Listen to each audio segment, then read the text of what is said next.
राम वारे राही तारे राम वारे राम नाम दोहराए जा ओ राम रवैया गाए जा राम लगन लगाए जा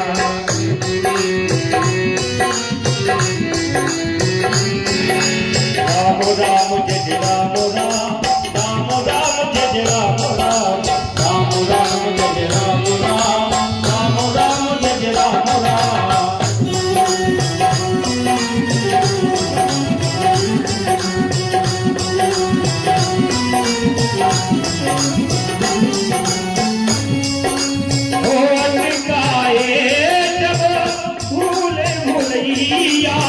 बीचू खबरों में अटके नैया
ऐसा बहुत सा सुंदर उपाख्यान भगवान राम जी के जीवन का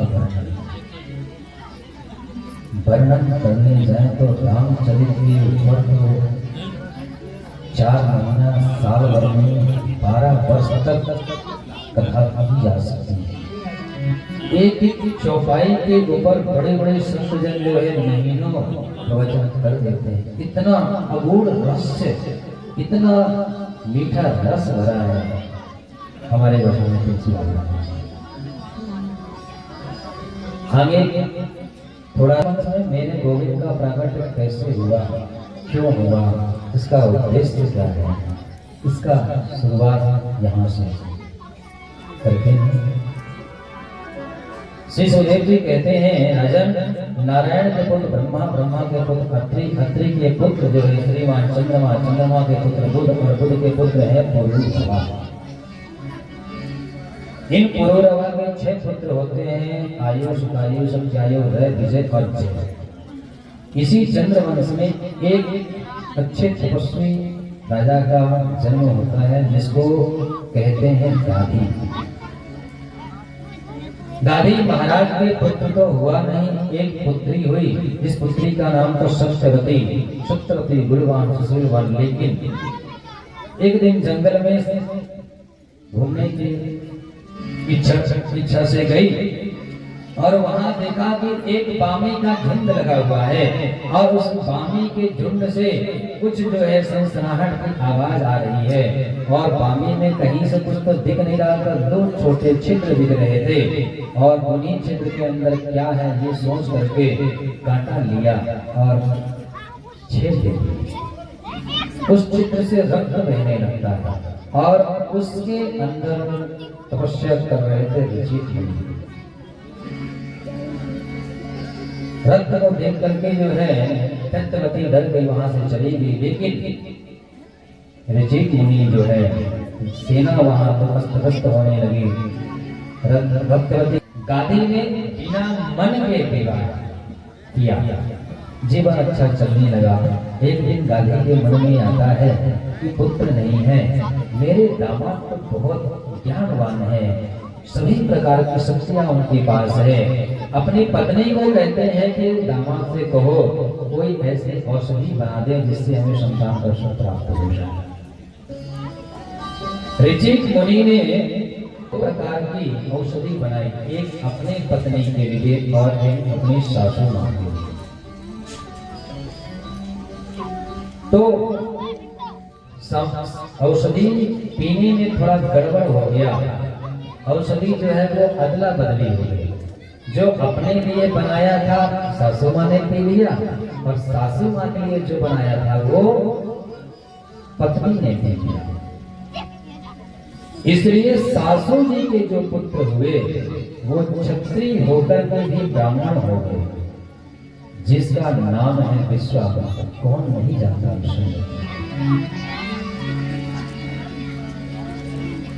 ऋचिक मुनि के यहाँ जो पुत्र हुआ उसका नाम जमदग्नि। जमदग्नि महाराज के बारे में कौन नहीं जानता। जमदग्नि के पत्नी रेणुका से परशुराम महाराज का जन्म हुआ, और परशुराम जी के बारे में जानता हूं। परशुराम ने कुछ कारणवश कुछ राजा के एक पुत्र का वध कर दिया। बाद में परशुराम जी तपस्या करने को चले गए तो उस राजा के अन्य पुत्रों ने जो है जमदग्नि जी का वध कर दिया। रेणुका माता ने जमदग्नि के शव के सामने 21 बार छाती पीटा था।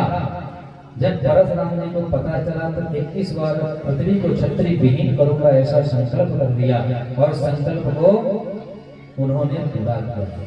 ये वही परशुराम है और ये वही जमदग्नि है। पिता पुत्र के अंदर सामंजस्य कितना है। पिता ने कह दिया कि मां का सर काट दो, परशुराम जी ने एक क्षण का विलंब न करते हुए माता रेणुका का सर से अलग कर देते हैं। क्यों? क्योंकि परशुराम जी को अपने पिता की शक्ति पे विश्वास था कि मेरे पिता मां को पुनः जीवित कर लेंगे। ऐसे ही आगे चल के इसी वंश में सहस्त्रवारों और ऐसे बहुत सारे पुत्रों के साथ ययाति जी आते हैं। ययाति के एक ख्याल आता है, ययाति के 100 पुत्र थे। 100 पुत्रों में से उनके अंदर अभी वासना की इच्छा बहुत ज्यादा बची रही, वासनाओं की इच्छा पूरी नहीं हुई, उनकी वृद्धावस्था आ गई, और अपने पुत्रों से जो है अपने पुत्रों से उनकी उम्र मांगा पर पुत्रों ने मना कर दिया। छोटे पुत्र ने उम्र दे दिया और 1000 वर्ष तक महाराज ययाति ने शारीरिक संसर्ग किया, और उसके बाद उन्हें ग्लानि हुई, और ग्लानि होने के बाद अपने पुत्र को आयु दे करके भगवान की भक्ति को लीन हो गए। इसी उसमें आगे चल के संख्या बढ़ते हुए एक रंतदेव महाराज इसी वंश में जन्म होता है, और रंतदेव का वक्तव्य तो हर व्यक्ति को समझना चाहिए। रंतदेव ऐसे राजा हैं, उनके राज्य में अकाल पड़ गया। 12 वर्ष हो गए हैं, जमीन में पानी नहीं। रंतदेव ने अपना राजकोष खोल दिया कि सभी को भोजन की व्यवस्था की जाए। समय आते आते भंडार खाली हो गया, 100-200 ग्राम अनाज बचा है। रंतदेव कहते हैं और तो सब खत्म हो गया, भूख लगी है, भोजन बनाइए। भगवान का भोग लगाने के लिए जैसे रंतदेव बैठे तो कहते हैं वहां पे जो है एक महात्मा आ जाते हैं। महात्मा कहते हैं मुझे भूख लगी है, कुछ भोजन कराओ राजन। तो रंतदेव ने अपनी थाली को खिसका दिया, महात्मा जी को दे दिया। बोले बिल्कुल आइए महाराज, आपके लिए ही हमने यहाँ पे तैयार किया है। बाद में रंतदेव सोचे कि भगवान की जो इच्छा होगी होना वही है। आखिरी में जो है रंतदेव पलटे कहते हैं कोई बात नहीं, जल पिलाओ। जल पिलाने के लिए जैसे कलश को उठाया तो चांचनाग आ जाता है।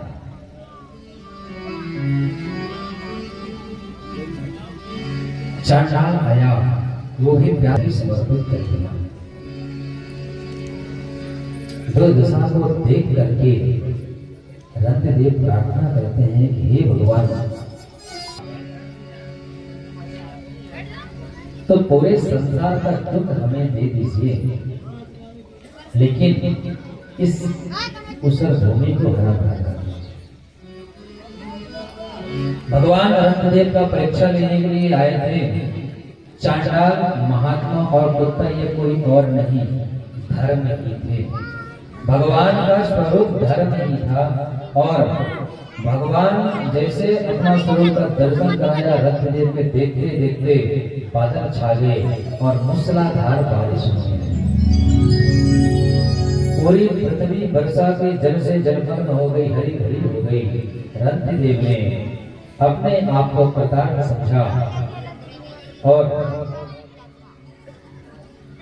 इन्हीं के वंश में आगे चल करके मालिक आगे चल करके कुछ दो शाखाएं वितरण हुई, जिसमें से एक पांडव कहला गए और एक तरफ जो है अपने विध्वंसी का जो वंश चलने लगा।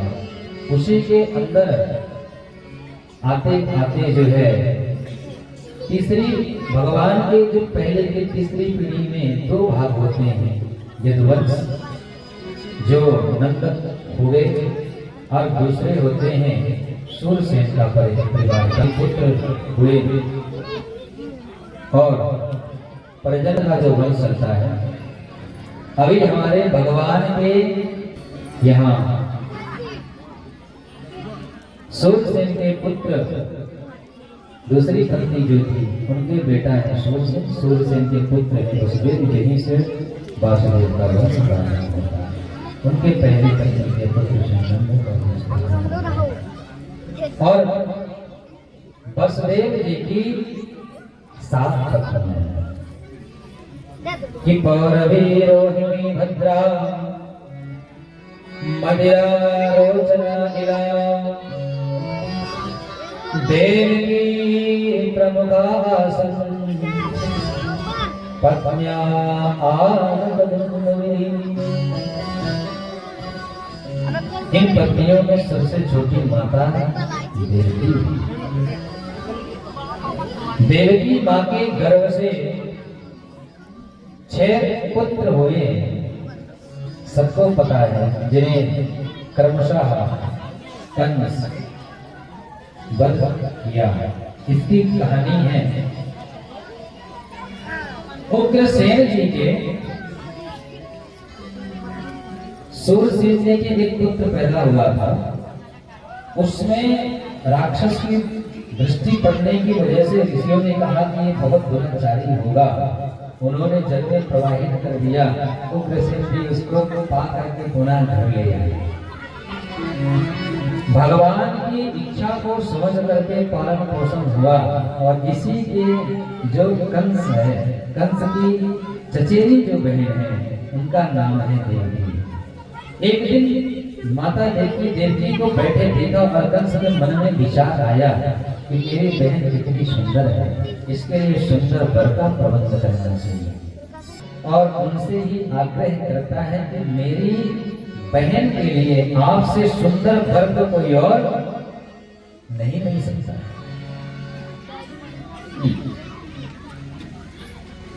और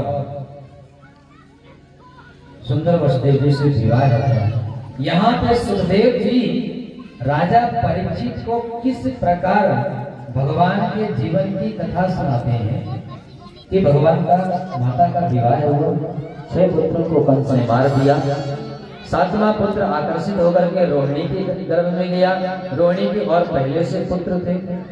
इसके बाद 8वां पुत्र भगवान कृष्ण जन्म हुए। जन्म लेते ही इनको गोकुल जाना पड़ा। 7वें दिन पूतनाएं आ गई। फिर त्रिणावर्त, अगासुर, बकासुर, अष्टासुर, नेमि, कालनेमि इत्यादि आए। जरासंध मारा गया, कंस वध हुआ। फिर राज्याभिषेक हुआ, हस्तिनापुर का राज्याभिषेक करवाया। फिर जरासंध के माध्यम से द्वारिकापुरी में गए। उद्धव को उपदेश करते हुए भगवान धराधाम को चले गए। इतना कह करके सुखदेव जी चुप हो गए।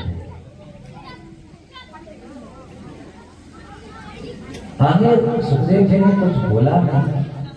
परीक्षित जी देख रहे हैं 88,000 जो ऋषिगण हैं वो तो एकदम संतप्त हो गए। थोड़े थोड़े समय के बाद सुखदेव जी ने निवेदन किया, प्रभु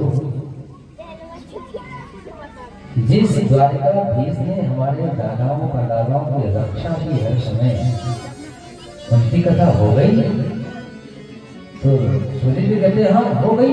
अभी आपने सुनाया भगवान का जन्म हुआ, गोकुल में गए, पूतना मारी, सकटासुर मारा, बकासुर अगासुर मारा, पर्वत उठाए, कंस को मारा, द्वारिका गए, विवाह हुआ, बहुत सारे विवाह हुए, वंश बढ़ा, राज्याभिषेक इत्यादि करवाए पांडवों का, और अपने धाम को चले गए।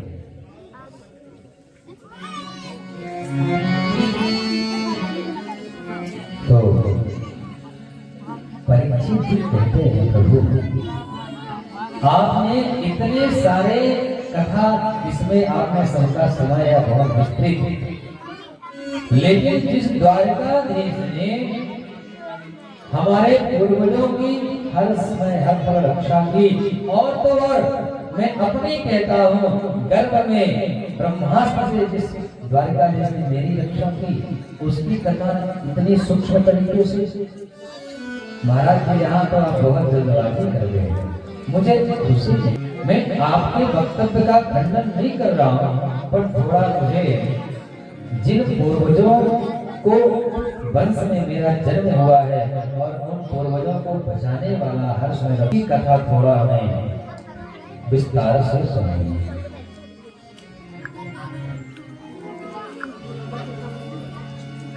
तो यहाँ पे जो है कहते हैं कि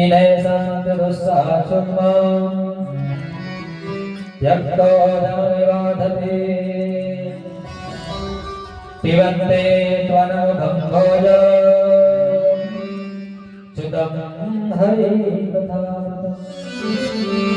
परीक्षित ने कहा कोई बात नहीं, कथा तो हम सुनाएंगे, पर 4 दिन से तुम लगातार सुन रहे हो, 10-5 मिनट का विश्राम ले लो और थोड़ा कुछ जल पान कर लो, इसके बाद आगे कथा प्रारंभ करेंगे। परीक्षित कहते थे त्वन्मुखं भोजं च्युतं पिबतं हरि कथा। महाराज आप मेरे भूख प्यास की चिंता मत करिए, आप जो कथा रूपी अमृत अपने मुखद्दत से मुझे पान करा रहे हैं, मैं इसे पी करके तृप्त हूँ, मुझे भूख प्यास बिल्कुल नहीं लगती। हमारे आप जैसे थोड़ी ना कथा सुने वो कि 2 घंटा 2.5 घंटे के लिए आना है और उसमें भी 50 बार बोले कि महाराज जी कथा तो बोले थे 6 बजे जन्म होगा, अभी हो क्यों नहीं रहा है। उन्होंने तो 24 घंटे 4 दिन बिना 1 सेकंड गवाए हुए कथा को श्रवण किया है। सुखदेव जी कहते हैं थोड़ा विश्रांति कर लो, तुम राजा हो, इन ऋषियों के चक्कर में मत रहो, तुम्हें इतनी आदत नहीं होगी। परीक्षित कहते हैं मुझे आपके मुख से जो मुझे अमृत पीने को मिल रहा है, इससे मेरी भूख प्यास जो है सब खत्म हो गई। माता देवी का विवाह करके जब कंस रथ में बैठा करके विदा करने जा रहा था, आप सबको पता है कि आकाशवाणी हुई थी कि भगवान भी बड़े स्वार्थी होते हैं, है ना, छोटे मोटे देवताओं को देखिए इतना साधा सिंपल तरीके से विदा हो रहे थे। भाई इतनी खुशी से स्वयं रथ हाँकते हुए बहन की विदा कर रहा था, देवताओं से रहा नहीं गया और उन्होंने रंग में भंग डाल दिया, आकाशवाणी कर दिया कि इसी का 8वां गर्भ तेरा काल होगा। घर पहुंचने के बाद बोलते क्या बिगड़ा था, या शादी के पहले ही बोल देते तो क्या बिगड़ जाता, लेकिन रंग में भंग डालना तो इनको आता ही है, क्योंकि भगवान की लीला को करना है। भगवान का जब तक ये राक्षस आताताई नहीं होगा तब तक भगवान आने वाले नहीं है। और जैसे ही कंस ने सुना कि इसका 8वां गर्भ मुझे मारेगा, तुरंत तलवार को निकाला और जैसे जेठी का बाल पकड़ने का कहा, सोचा बाल पकड़ने वाला था कि जो है मस्तिष्क से रोक लिया। उन्होंने कहा मित्र आपकी बहुत बड़ा नाम है, आपकी बहुत बड़ी ख्याति है, और ख्याति इतनी है और लोग कहेंगे कि विवाह के समय छोटी सी बात को लेकर के, झूठी अफवाह को लेकर के बहन का व्रत कर दिया, कितना बड़ा कलंक आपके जीवन में लग जाएगा। लेकिन कंस कहा इसको तो मारना अनिवार्य है, क्योंकि ये जीवित रहेगी तो मेरा मारना कंफर्म है। वसुदेव जी कहते हैं तुम्हें इसके पुत्रों से भय है ना, मैं वचन देता हूं कि 8वां पुत्र मैं तुम्हें ला करके, तुम्हें 8वें पुत्र की बात हुई है, मैं वचन देता हूं कि 8वां पुत्र ला करके मैं तुम्हारी गोद में समर्पित कर दूंगा, फिर तुम्हारी जो इच्छा होगी कर लेना। कंस वसुदेव जी के ऊपर इतना विश्वास करता था, वो मान गया। माता देवी में विदा हुआ, कुछ दिन बैठे ही थे, एक पुत्र हुआ, एक पुत्र को वसुदेव जी लेकर के समर्पित कर दिए, कंस ने वापस कर दिया। क्यों? क्योंकि मुझे भय तो 8वें पुत्र से है, पहले ने तो कुछ बिगाड़ा नहीं है, तो पहले को क्यों मारे? वसुदेव जी को वापस कर दिया, वसुदेव जी लेके जा रहे हैं। अब लीला को पूरा करना है, नारद जी से रहा नहीं गया, नारद जी आ गए, गोल आकार में 8 लाइनें खींच दिया नारद जी ने, एक गोला अंडा आकार में 8 लाइनें खींच दिया, और कंस को कहते हैं कंस तुम इन लाइन को गिन करके बताओ 8 नंबर कहाँ आता है। कंस ने गिना 1 2 3 4 5 6 7 8, ये आया 8। अच्छा ये आया 8, ठीक है, अब उसके आगे वाले से मिलो 1 2 3 4 5 6 7 8, अब सारी जगह में 8 आ रहा है। कंस का मति भ्रम हो गया, अरे मैं तो बहुत बड़ी गलती कर गया। तुरंत जो है सेवादारों को भेजता है, उनको पकड़ के लाओ। देवकी वसुदेव जी को बंधन में डाल करके कारागार में डाल दिया, पुत्र का वध कर दिया। ऐसे करते करते 6 पुत्रों का उन्होंने संहार कर दिया। भगवान को पता है कि जब तक हमारे ताऊ भैया का आगमन नहीं होगा तब तक मेरा जाना तो उचित नहीं है, क्योंकि आप अगर किसी को बुलाते हैं अपने घर में तो उनके रहने की व्यवस्था तो पहले बनाते होंगे ना। अभी भगवान के शयन अवस्था के लिए तो शेष नाग हैं, और लक्ष्मण जब थे तो जो लक्ष्मण की सेवा करते थे तो थोड़ा राम जी का विनोद भी रहता था। एक बार जब वन में गए, लक्ष्मण जी सेवा कर रहे थे, राम जी की अचानक रात में निद्रा खुली कि लक्ष्मण पैर दबा रहे हैं।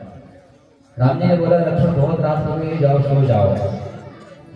राम जी लक्ष्मण जी ने बोला कोई बात नहीं, थोड़ी देर और कर लेता हूँ, सेवा फिर चला जाऊंगा।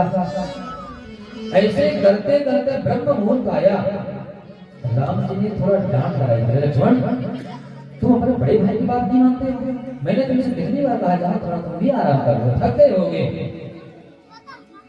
लक्ष्मण जी मन में कहते हैं कि इस बार छोटा हूं, जो कहीं कि मानना पड़ेगा, अगली बार बड़ा बन के अगर आया तो बताऊंगा। आज हमारे नारायण जो है लक्ष्मण जी की इच्छा पूरी कर रहे हैं। भगवान माता देवी के गर्भ में आए, माया को आदेश दिया भगवान ने कि जाओ माता देवी का जो 7वां गर्भ है उसे माता रोहिणी के गर्भ में स्थापित कर दो। माता माया ने कहा कि आप तो अपना काम निकलवा लेते हैं, उससे ये तो आपकी सुविधा हो जाएगी, मेरा क्या फायदा होगा। नारायण ने कहा कि पूरे विश्व में हमसे ज्यादा तुम्हारा गुणगान करेंगे, अगर कोई मेरा नाम भी लेगा तो मेरे से पहले तुम्हारा नाम लेगा। तो हम कभी बोलते हैं तो राधे कृष्ण, सीता राधे श्याम। तो माया को ऐसा आश्वासन दिया कि जग में तुम्हारा बहुत नाम होगा, जगह जगह तुम्हारे स्थान होंगे, और तुम्हारे यहाँ भक्तों की लाइन लगी रहेगी। आज देखिए माताओं के यहाँ माताओं के कैसे भीड़ रहते हैं। माया आती है देवकी के गर्भ से, जो है बलराम जी का आकर्षण करके, 7वें गर्भ का आकर्षण करके रोहिणी के गर्भ में स्थापित करती है। इसलिए बलराम जी का एक नाम संकर्षण पड़ जाता है। कंस को सूचना मिली कि सातवां गर्भ नष्ट हो गया है। अब समय व्यतीत हुआ और हमारे नाथ का जन्म का समय आया। नाथ के गर्भ में आते ही पूरे कारागार में प्रकाश छा गया। पूरा कारागार जगमगा उठा। कंस ने कहा, मेरा काल आ रहा है। नारायण सोचे कि अभी भगवान को आना है तो थोड़ा कंस का पावर बढ़ाना पड़ेगा। पाप का बोझ जब ज्यादा बढ़ेगा, भय का पावर बढ़ेगा, तभी तो भगवान आएंगे। तो कंस को जाकर के और डरा दिया। नारद जी ने कहा, सातवां गर्भ हमने सुना नष्ट हो गया था, कहीं ऐसा तो नहीं कि वो सातवां ही आठवां हो गया हो और कहीं और निकल गया हो। तो नारद जी कहते हैं कि कैसा स्वरूप मैं पहचानूं कैसे कि मेरा शत्रु कैसा होगा। तो नारद जी कहते हैं, काला काला होगा, मुरली वाला होगा। वो काला काला होगा, मुरली वाला होगा, मोर पंख वाला होगा, बंसी वाला होगा। ऐसे बहुत सारे उपाख्यान नारद जी ने सुनाया। अब तो कंस की ऐसी दशा हुई, पानी में भी छाया दिख रही है तो उसे काला काला मुरली वाला दिख रहा है। दाल खाने बैठा, दाल का तड़का लगा, जीरा काला है, उसमें भी नारायण दिख रहे हैं। अब जितना इसका पावर बढ़ेगा और तभी तो भगवान का आगमन होगा। अब भगवान समझे कि हमारा अभी जाना समय हो गया है। कारागार पूरा प्रकाश से जगमगा उठा।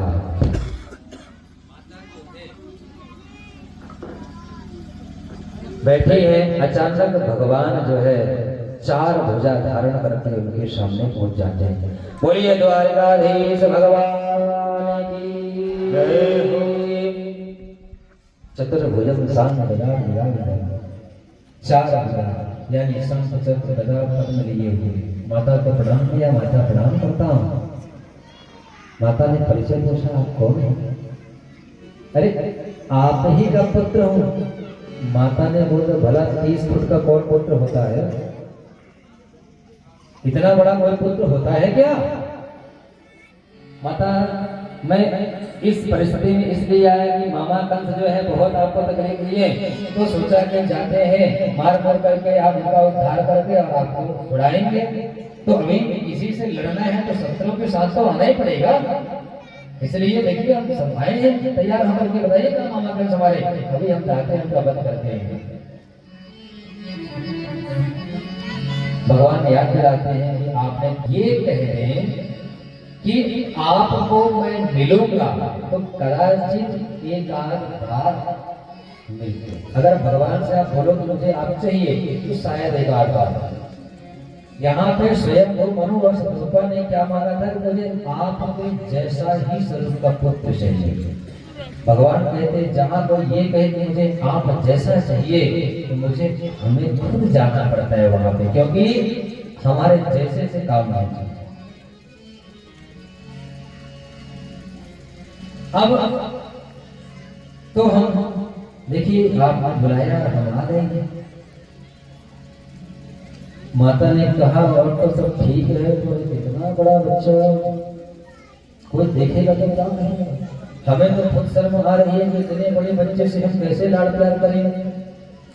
तो भगवान कहते हैं, अच्छा बताइए क्या करेंगे? तो बोले थोड़ा छोटे हो जाओ। भगवान ने कहा ठीक है। भगवान थोड़ा छोटे हो गए। अब ठीक है? बोले और तो ठीक है, जब किसी बच्चे के लिए 4-4 हाथ होते हैं क्या?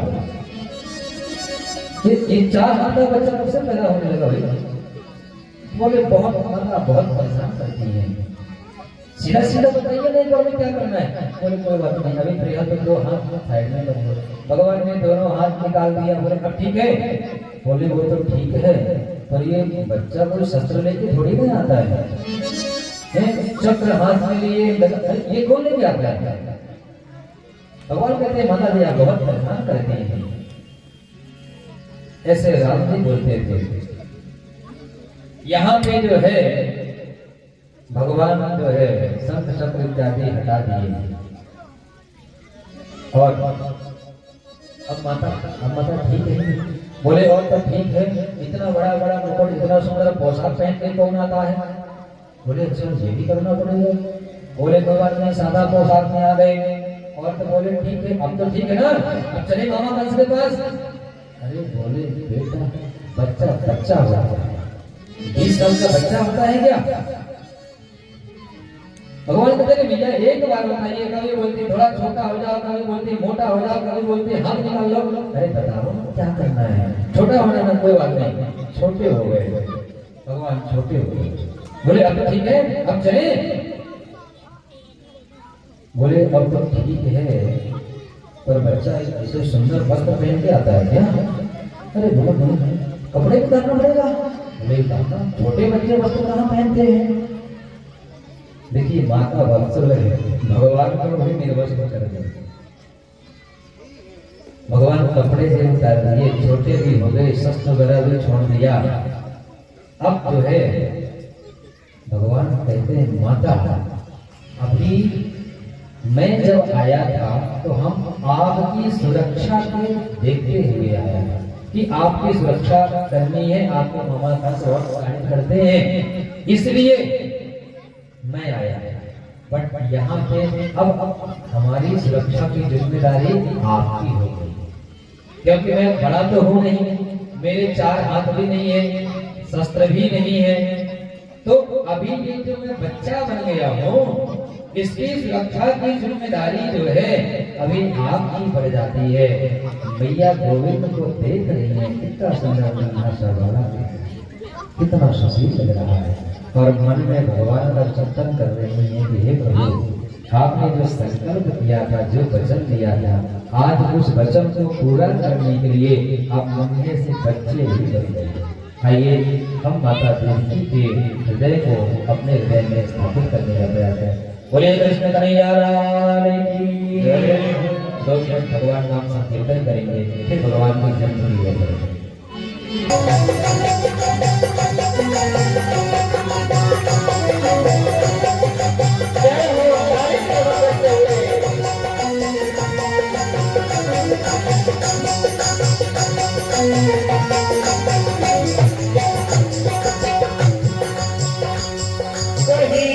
जिंदगी का प्रहर कर रही है, कहीं ये कर रही है, कहीं मुक्ति पाए अमन कर रही है, दिखाए भगत की अलग यही रात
मेरे घर पर क्या बनाऊं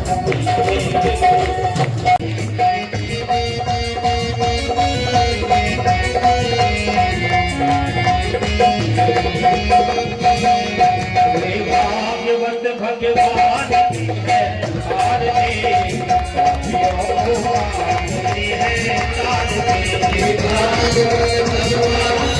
है आरती है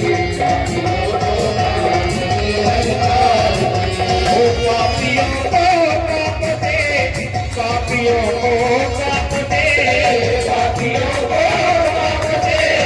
पापियों को काप दे भागवत भगवान की है आरती पापियों को कापती है आरती भागवत भगवान की है आरती पापियों को कापती है आरती अमर ग्रंथ यह मुक्ति पंथ यह पंचम वेद राधा नव ज्योति जगाने वाला ये अमर ग्रंथ यह मुक्ति पंथ यह पंचम वेद राधा नव ज्योति जगाने वाला हरि नाम यही हरि नाम यही हरि नाम यही हरि नाम यही जग में मंगल की आरती पापियों को कापती है आरती भागवत भगवान की है आरती पापियों को कापती है आरती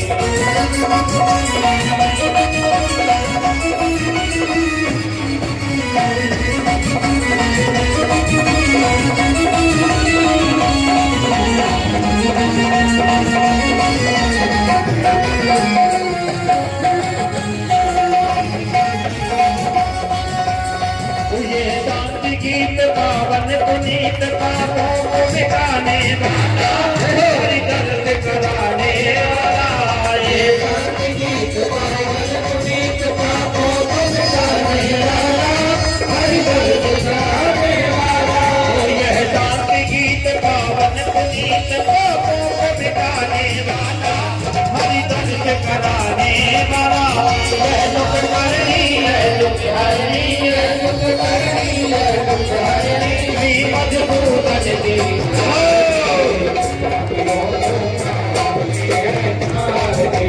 भागवत भगवान की है आरती पापियों को कापती है आरती ओ यह मधुर बोल जग पंथ खोल सत मार्ग बताने वाला बिगड़ी तो बनाने वाला ये मधुर बोल जग पंथ खोल सत मार्ग बताने वाला बिगड़ी तो बनाने वाला ओ यह मधुर बोल जग पंथ खोल सत मार्ग बताने वाला बिगड़ी तो बनाने वाला श्री राम यही भज जाम यही श्री राम यही भज जाम यही जग के मंगल की आरती पापियों को कापती है आरती भागवत भगवान की है